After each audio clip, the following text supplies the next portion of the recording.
Are you sure about that? Do you want Sassy to lose again? Well, this time I guarantee you that Sassy will win. So, what race do you have in mind?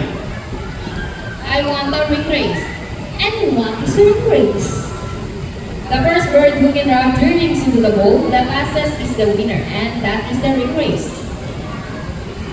So, the ring race, it won't be. Remember guys, boys have already 1 point and girls 1. Let's hear Sassy do it this time.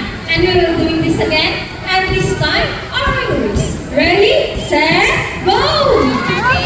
Here goes Rocky for the first ring. Followed by the second ring. What's happening?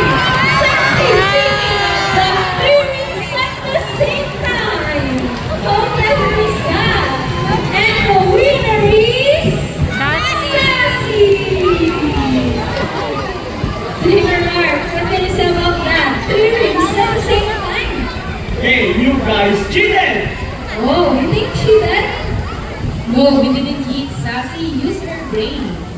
Oh, so it's true that girls are more intelligent than boys? Yes! A round of applause for Sassy and Rocky with